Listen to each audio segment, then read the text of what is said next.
G'day, everyone. Welcome to another Toon Under podcast, the Southern Hemisphere's biggest and best podcast for all things Newcastle United. What an afternoon it's been for all of us here in Australia. Absolutely reveling in beating the Nissan shift workers. 3-0. Bobby, Craig, how are we doing? Good, mate. Good. Tired but ecstatic, I think, is the way I'll put my day, or late to bed, 4 a.m. in the morning by the time I got to sleep, only to be woken up at 7 a.m. by the kids. So, yeah, running on fumes and running on a lot of social media, looking at the highlights and the shit canning of that bunch of Nissan shift workers up the road. Craig, how you doing, mate? I'm a bit cream crack now. I've got eyes like piss holes in the snow at the minute, but it was absolutely worth it, wasn't it? It just got to bed. Well, got to sleep after 3 o'clock. But 3 o'clock in the morning, match finished at what, 1:30 was it? Just going scrolling through social media as you do, waiting for that team photo. Yeah. And what a team photo it was. Yeah. The best game with the best photo. So we'll get stuck into it. We've got a heap to get through, so we'll try and punch through as much as we can. Was like Craig mentioned, for us, Bobby in Victoria and New South Wales was an 11:45 p.m. kickoff. Craig, you a little bit better at 10:45, so you guys are a bit backwards. So you got the early one, so that's good on you. Which seen 44, I think over 44,000 fans packed the stadium a lot, full of hope. I think that they probably were. Everyone was full of hope before kickoff, but I think, Bobby, 10 minutes in, we realised it was going to be a good old-fashioned ass-kicking, didn't we? Yeah, I think, as you boys know, I felt sick before the game. You know, I forgot what derbies were all about, locked myself in the man cave, no one around me, and thought, I'm just going to sweat this game out. And after 10 minutes, I thought, oh, God, these guys are shit. We're going to hammer them. And if not for some shit refereeing decisions and some players that need to have their shooting boots on, would have been well in front by half time. So, yeah, that was it was quite a very comfortable and professional performance.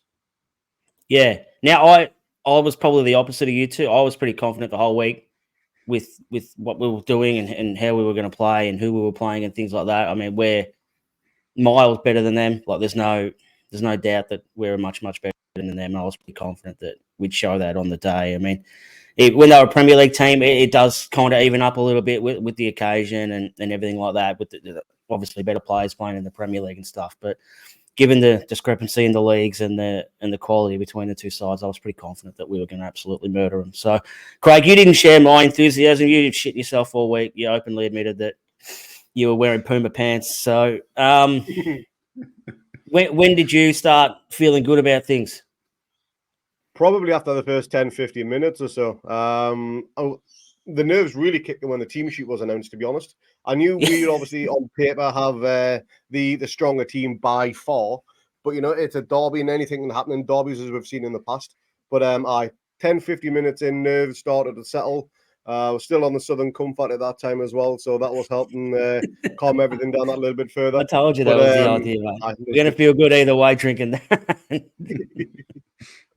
So, I guess I was going to start at the start, but I think we'll start at the start of the game and maybe sort of simmer out and finish off the game. We might actually talk about the whole week in general because it was a pretty piss funny week if you're a Newcastle fan. So we'll start at the start. The lineups, like Craig mentioned, lineups announced. I think arguably our best 11 players available at the moment are in the side. I think the only contentious one was Dan Burn keeping his spot over Livramento, but I didn't have a problem with it. Craig, did you? No, not at all. I think he went for experience and knowledge within that back line today. Yeah.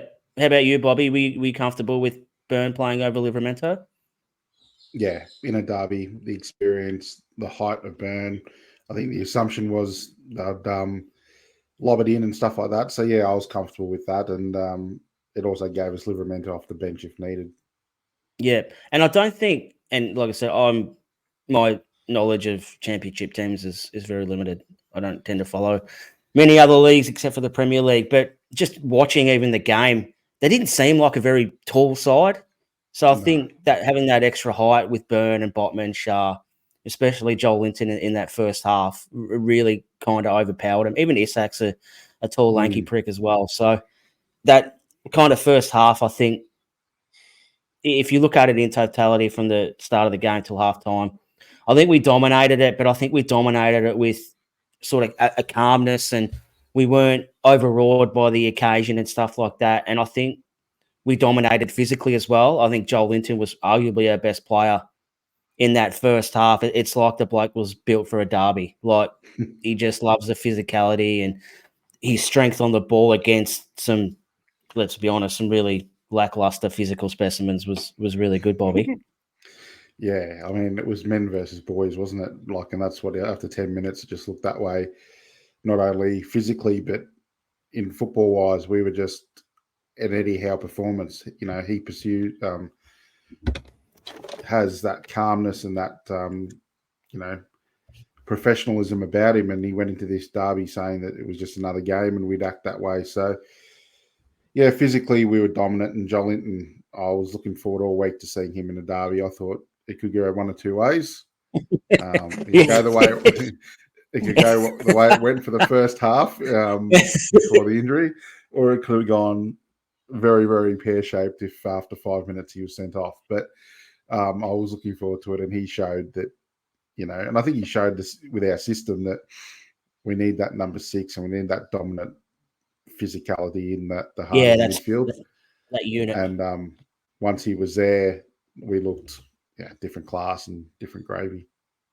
Yeah. So I guess we had a couple of half chances. I think Longstaff made a couple of late runs and put his steel cap boots on today. Unfortunate for him, it would have been great to see him score against that mob. But we won't start at the goal. We'll start at the penalty. I think, like, for me, and I'm not sure the commentators were sort of just talking shit, but for me, that was a Stonewall penalty, Craig. Oh, blatantly, yeah. Stonewall penalty. At first, I thought it was just a free kick, but then replay showed that the tackle did happen inside of the box, so a definite pen. And the ref absolutely bottled it, like, didn't he? Yeah, so I'll give him an out because I don't think you could see how bad it was from where he would have been. So he was actually behind them, so he wouldn't have seen the shirt grab and him sort of locking the arms. And if he paid a pen, it would have, like, I think he would have guessed. But if VAR was in for the game, Bobby, I reckon that would have got overturned to a penalty. What do you reckon? Yeah, 100%. It was a penalty. But, I mean, this is the thing, isn't it? Whilst the decision was no good and the ref did bottle it, I'm so glad VAR wasn't involved in this game. And how much better is football when it's not? Yeah. You can actually celebrate a goal and not have to worry because it's about it was weird. I found it weird. Yeah. It's weird to go back to it, isn't it?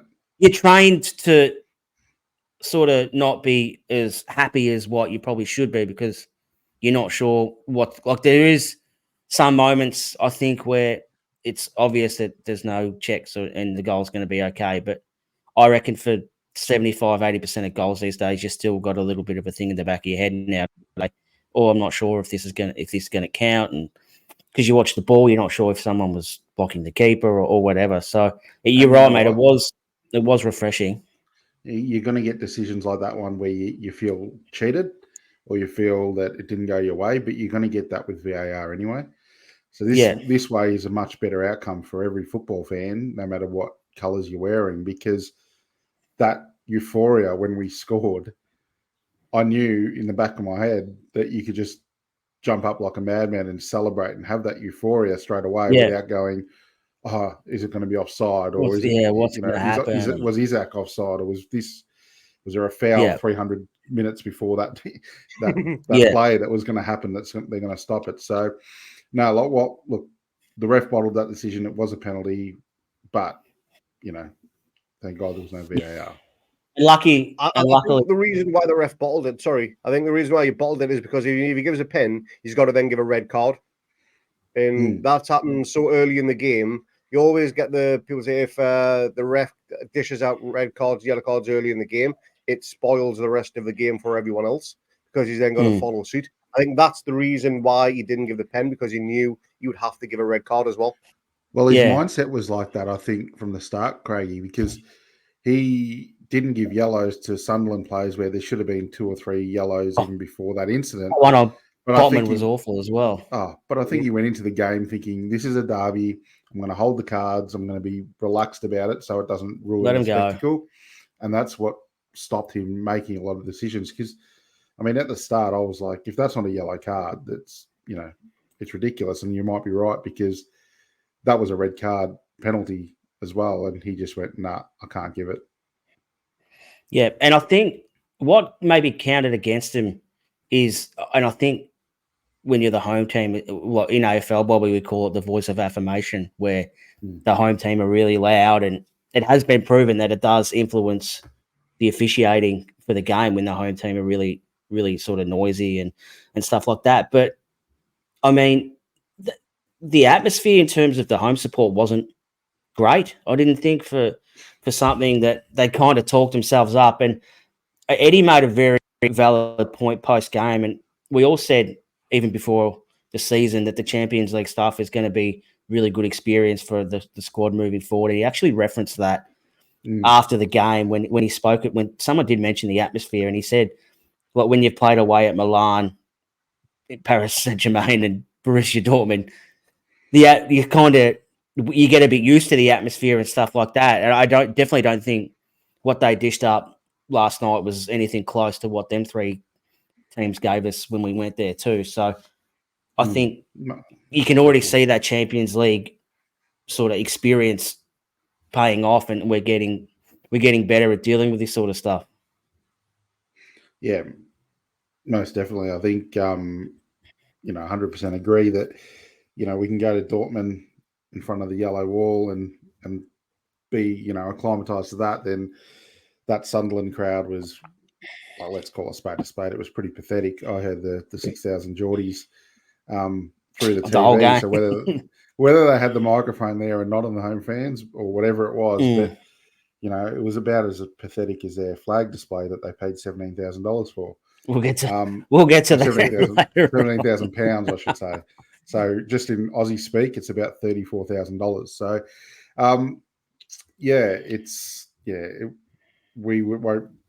we had the players and the experience and the characters there to handle that occasion pretty well. Yeah. So 5 minutes after the contentious penalty, give or take, John Linton had made a bursting run down the left and cut it back, and old Bellend couldn't help but put it in his own net. And I think Isak probably would have scored it anyway, so he's probably robbed him of a hat trick. So I'm not sure he was. We'll get to maybe him a bit later on with some of his other efforts, but a deserved lead, and I think that the goal was definitely something that we'd earned through the first kind of 35 minutes, Craig. Oh, absolutely, yeah. I mean, we were dominant from the first whistle right up until, I think up to that point, they just had a speculative shot from distance, which just trickled through to Dubravka, if I remember rightly. No trouble whatsoever. But yeah, lung bust and run from Joe Linton down that left. He makes that run so good. And he makes it so often as well. Very, very clever. And I love the fact that when the ball went in off their own player, if you cut to Joe Linton, you can see him shushing the Mackhams and their home end. He's running past them. And Isak, no doubt he'd be gutted he didn't get that first goal, but obviously the goal for the team is more important. You're going to crack the time to get it as well. Yeah. So we kind of just hold up until the game until halftime after that. There was a bit of an incident where Big Joe sort of got pushed as he kicked it, and he wasn't happy there wasn't a card or a foul or anything like that. But it sort of got seen through to halftime, and I always think the worst time to concede is just after halftime, because you've spent 15 minutes working on a plan to either control the game or get yourself back into the game. And with the quickness that we actually scored in, it's pretty much you've chucked that 15 minutes out the window and you've got to basically make it all up on the fly to try and get back into the game. And great bit of play, Bobby. Almiron is what he does, coming forward to defend, nick the ball. And the keeper, he'd done this a few times in the first half, and they didn't we nearly got it a couple of times off him in a very similar space. And for some reason, they were adamant they wanted to play out and against the team who press as well as us. It was always going to end in tears, and end in tears it did when Almiron nicked in and he was on his left. And I actually thought he was going to shoot, but he managed to keep his head on, like a calm head for once in his life, and lay it off to the big Swedish sledgehammer himself, who put it away. And cue scenes in the away end, Bobby. Game over then. As you said, straight after half time, they worked on plans. They came out. So they would have been talking in the dressing room. The fans are here. We got to turn it on. Let's go at them. Let's give them stick. And within seconds, it's all over. But yeah, the press we had going on worked a treat. Don't know why tactically Beale wanted his unskilled hacks to play out from the back. Just mind-blowing. Against one of the best pressing teams in Europe. I mean, we've destroyed like the likes of PSG with our press, and then here's Sunderland. Yeah. And they're a bunch of they all look like musicians, like that would like strum a guitar at a hipster cafe. They all look like creator players on FIFA, I reckon. But just real generic looking dudes.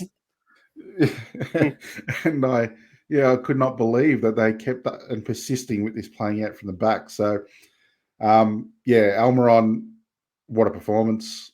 He shut up all the doubters, I suppose, who are really too heavy on him. Like, I have my issues with him as well, but I think he serves a purpose.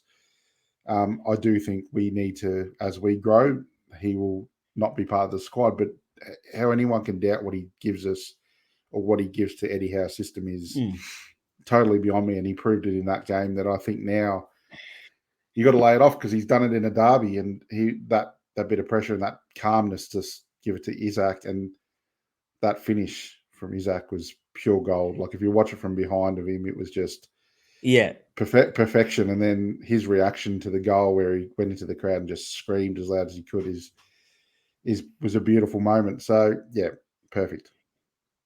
So I don't, and Craig, you probably agree with this as well, I don't think you fully appreciate the goal until you see that behind the reverse angle from behind the goals, to see the ball was kind of going away from him, the way he hit it and everything like that. So and this might be a really hyperbolic statement, so you can cut it up, Craig, and we can clip and put it on Twitter if you like. He is the best finisher I've ever seen play for Newcastle United. That's a bold call. So, not with the way he scores his goals is incredible. Like, think of all the goals he scores was the kind of, I don't know, like half scissor kick on the, like bicycle kick on the side off his shin, that the kind of ball was behind him, and you think of the lob against Aston Villa in the first game, even like this game, like the dude doesn't score normal goals. Like the way he finishes is like, obviously Alan Shearer is our greatest goal scorer. I'm not saying, just the way he finishes is what Alan Shearer, apart from he's obviously the couple of belters that get played over again, is a power player. You know what I mean? Like headers and just really put the foot through it and power and all that. But Isak's, look, he's ice cold. He's got no sort of bone in his body that gets frazzled in the situation, and the way he finishes the work is the best I've seen play for Newcastle. Well, there's a phrase I heard, it was ages ago, when Oba Martins was just at the tail end of his career with us, when someone said Oba Martins isn't a great goal scorer, he's a scorer of great goals. Isak is both. Yeah. He really is. Yeah. And he is definitely up there with one of the best finishers we've ever had. As far as I'm concerned, Shearer, Ferdinand, Demba Ba, they're all top quality strikers. Demba Ba probably now doesn't get the recognition he deserves because he wasn't here that long. But Cisse was the same. Cisse scored some cracking goals. Absolutely did. But he also missed a fair few. He's always offside, wasn't he? That's right. But yeah, scorer of great goals and a great goal scorer. It's not very often you get players of that talent coming through. And he will be, we talked about this earlier on the day in the private chat, he will be world class. He just needs the right service, as you said, Bobby. Yeah, and I think what you're talking about, Keeg, like the statement you made that Craig will cut up and put on Twitter later is it's a big statement because straight away the name that flashes in your mind is Alan Shearer, and then Ferdinand pops in as well. They just put the ball in the back of the net. Like I remember back in that era, every game Shearer would score. It seemed like you just knew he was going to score. I think what you're getting at is true though, because Isak has this ability with his feet to make the ball go into the back of the net, no matter the situation his body finds himself in. You know, his brain and his legs are connected better than anyone I've seen in terms of how he does it. You're right. Flashback of the goals he scores. He can purposefully shin it to the top corner, knowing that that's the only angle the ball can go in. So I get what you're saying. You know, it might be frowned upon when the initial statement came out. Like I went, whoa, but I think when you think about it, you're not too far off the mark. Yeah, actually explain what I said. Don't get me wrong. I'm in no way saying that Alexander Isak is a better player than Alan Shearer, but in terms of the way he finishes his work is the best I've seen, and purely because of the variety and the way, like Bobby just said, he can contort his body and adapt in a second to the situation to get the ball in net. Like it's crazy, and the skill to do it as well. Like it's one thing to adapt, but having the skill to actually finish it off is remarkable. So hopefully there'll be probably someone on YouTube or Twitter or something like that. If someone clips up all his goals since he started with us, you probably appreciate it a bit more. And sometimes you have to watch him 2 or 3 times from different camera angles to fully just appreciate what you've just seen. But yeah, for me, he's probably the best that I've seen in 38. So in my 38 years, he's probably the best finisher I've seen in the club. But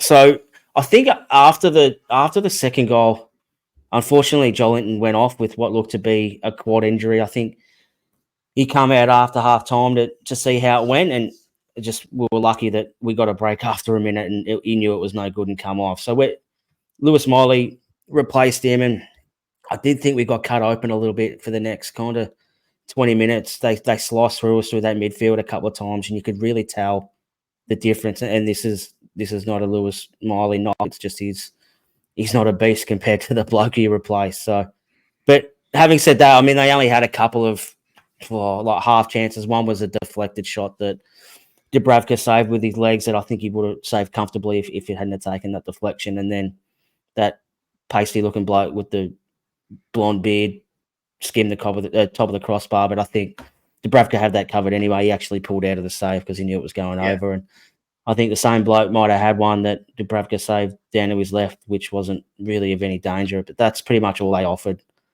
for 90 minutes at the threat to our goal. But I guess the final nail was fitting. It was Bellend at it again. I think Isak won the ball around the middle of the ground, and they sprung the offside trap, and he sent Gordon away, who timed his run really, really well. He sort of just held it that split second, so he wasn't offside. And then Bellend, who I think made the mistake in the first place. I still don't know what he was doing. I think it just looked like he'd cracked the shits because he'd made a mistake. And he's like, oh, we're going to lose anyway. I'll try and take one of them out, which was a pathetic attempt at taking someone out. Like, if you're going to do that, you get full and really go through someone if that's your intention. But he stepped up again, Craig. Isak, cool as you like, bottom corner, sent the keeper the wrong way, and not that there was any doubt, but that just put the exclamation point on it. It absolutely did, and if the keeper goes the right way, I think the accuracy and pace has beaten the keeper anyway. It was a cracking penalty. And Isak does what Isak does, and that is score goals. And, you know, the man is going to be an absolute phenomenon for us over the remainder of the season and hopefully the next one.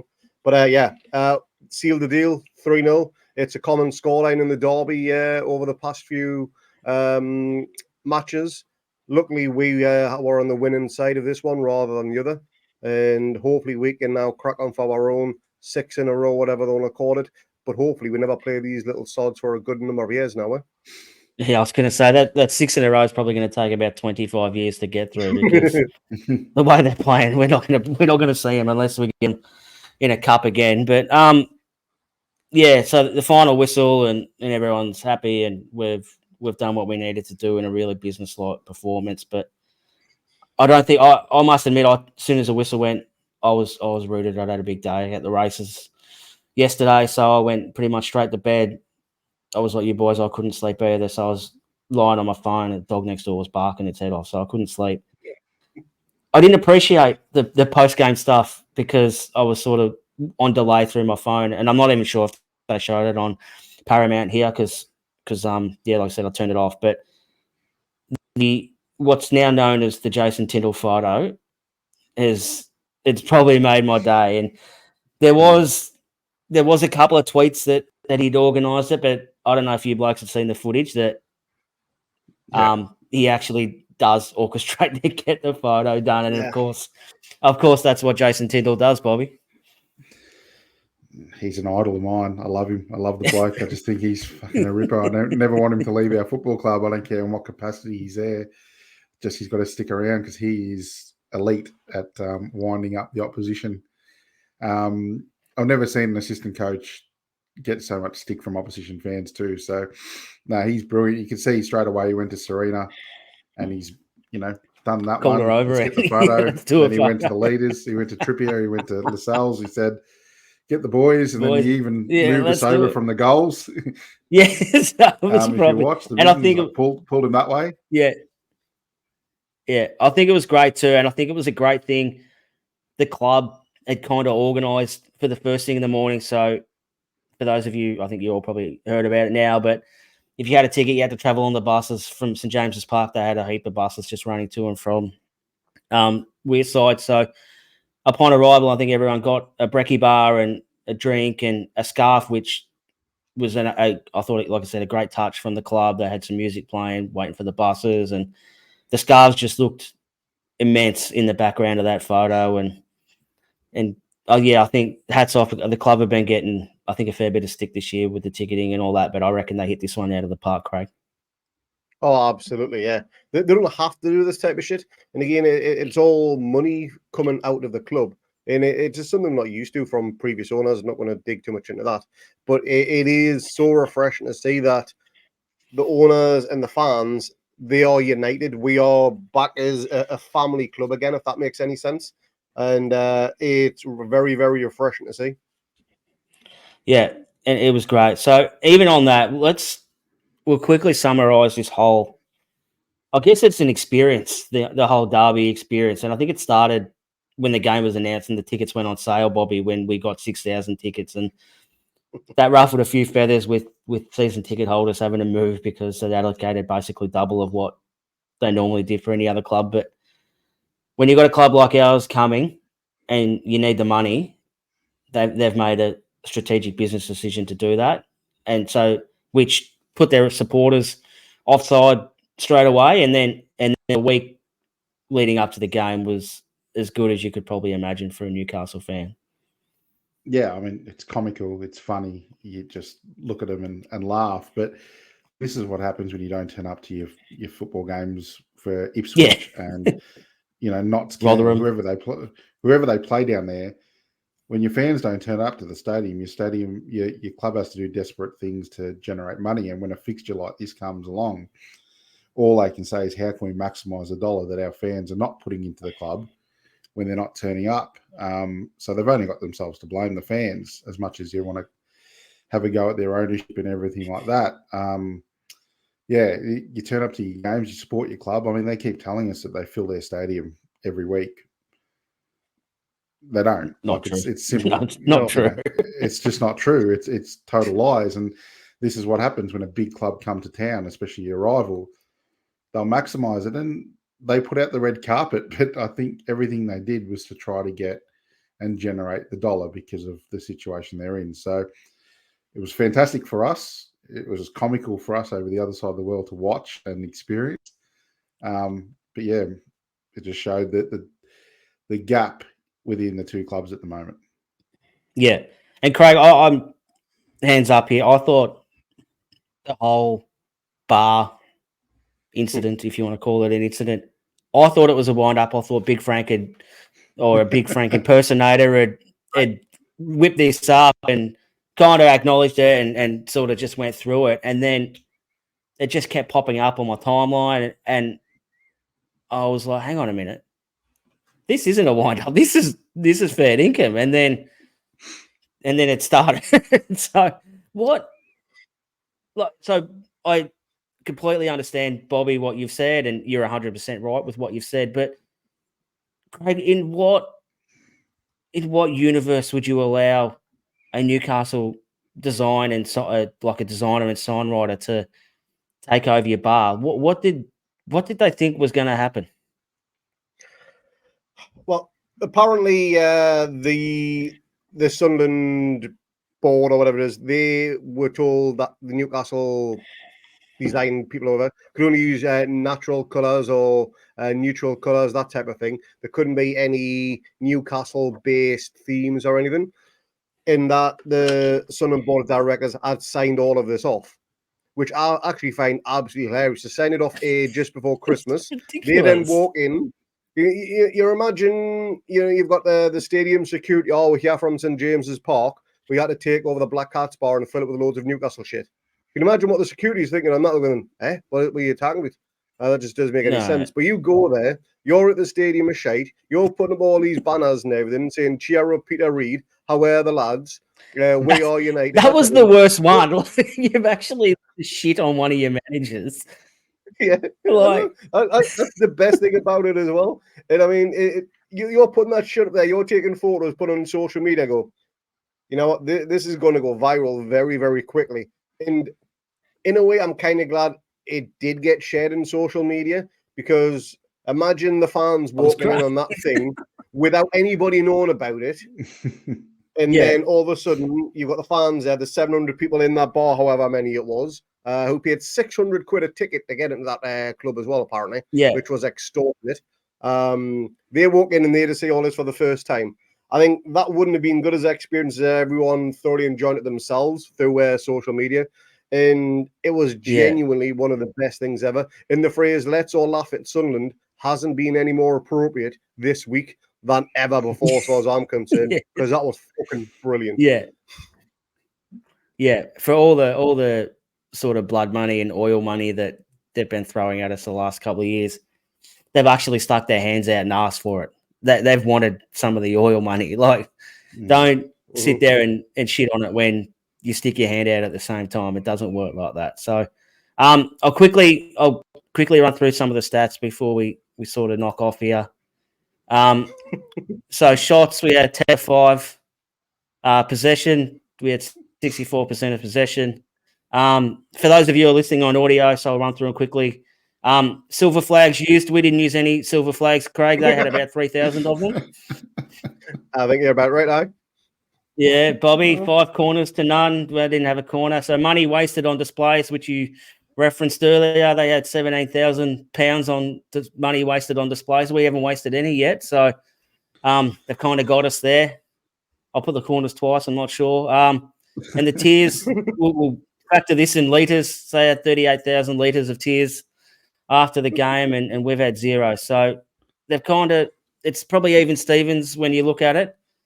We'll just, I think it'll be remiss of us to not mention their display and stuff like that with their cycled Remembrance Day posters and that they've used for the white.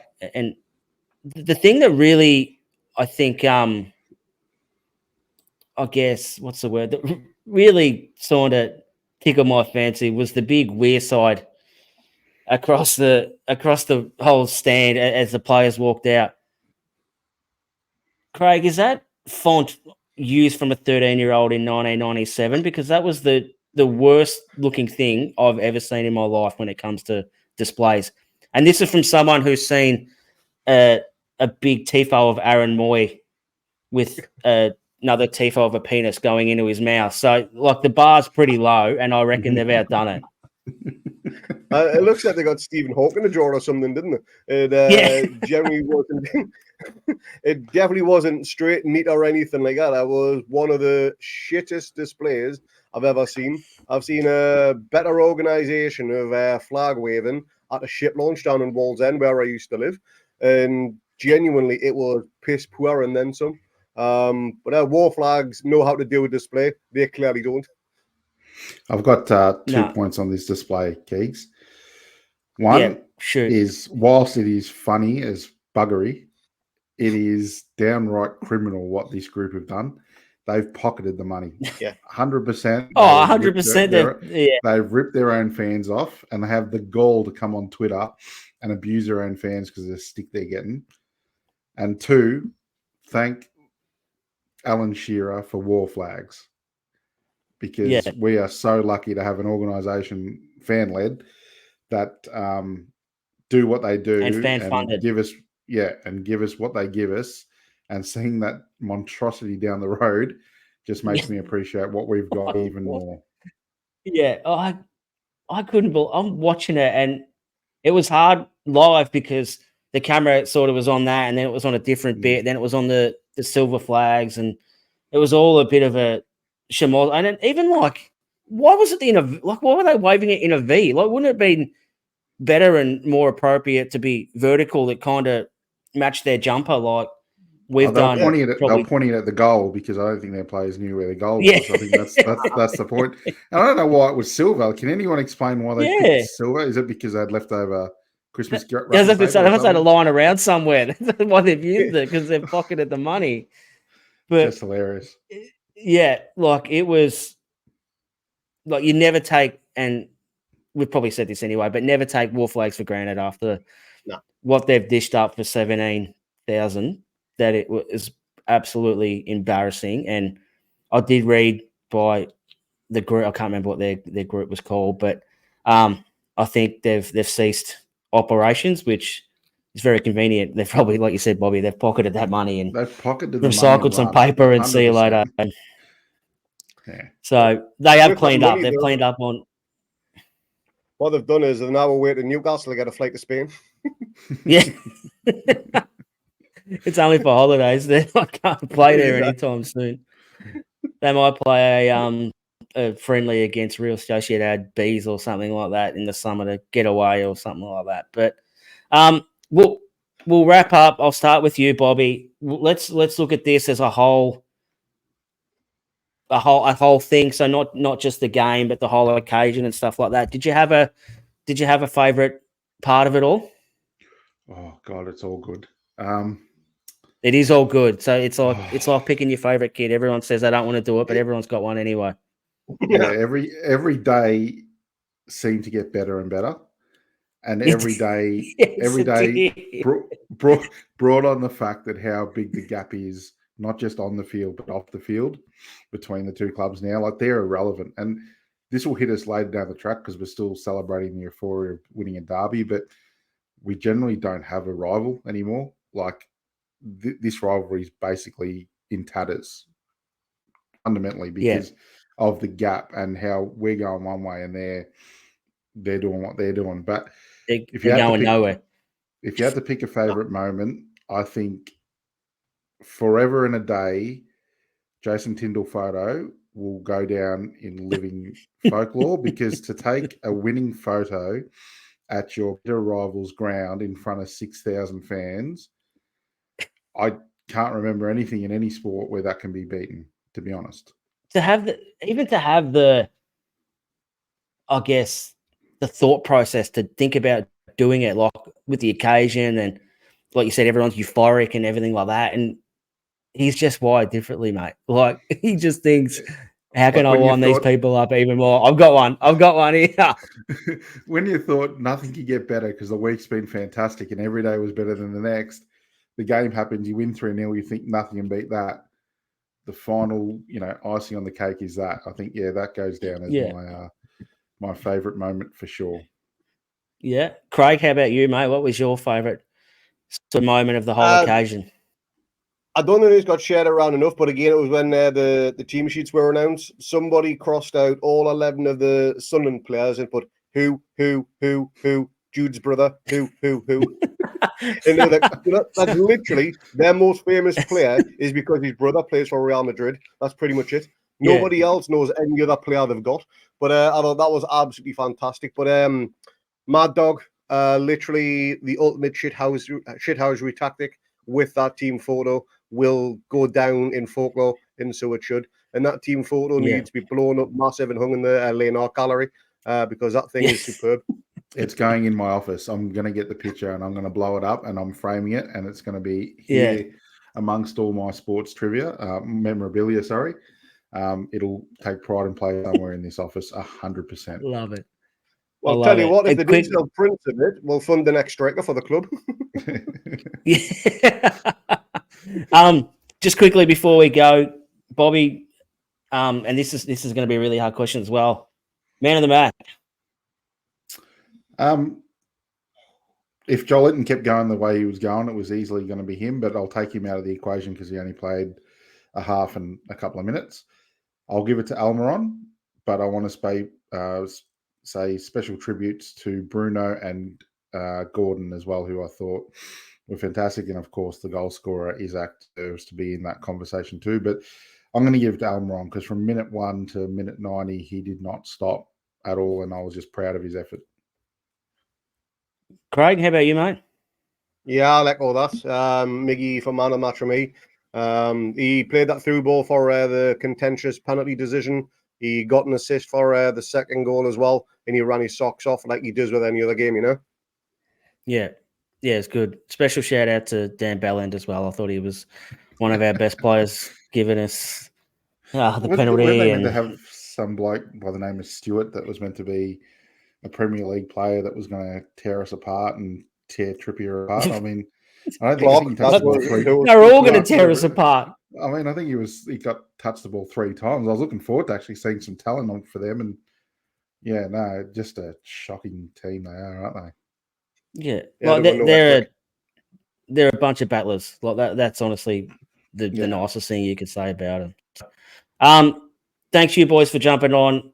I've been waiting 38 years to do a podcast like this, so I've absolutely loved it, and the smiles from everyone. I think we've all really enjoyed it as well. So thanks everyone for tuning in and listening. Be sure to keep an eye on our socials. If anything transfer related breaks, we'll sort of jump on and pump something out as quickly as we can as soon as we find out who and what and stuff like that. So keep your eyes peeled for that. Bobby, Craig, appreciate your time, guys. Let's go get some shut eye and catch up for all the stuff we missed out on last night. Perfect, mate. Cheers, lads. Thanks, Craigie. And thank you, everyone. We'll like I said, we'll be back with a preview of the Man City. I think we're playing next weekend, don't we? So a full week of training, which will be absolutely fantastic and much needed. So keep your eyes tuned. We'll have a Man City preview later on in the week. Keep your eyes peeled for that. And like I said, any transfer news that breaks, we'll be talking about that as well. So thanks everyone for tuning in, and we'll see you all next time.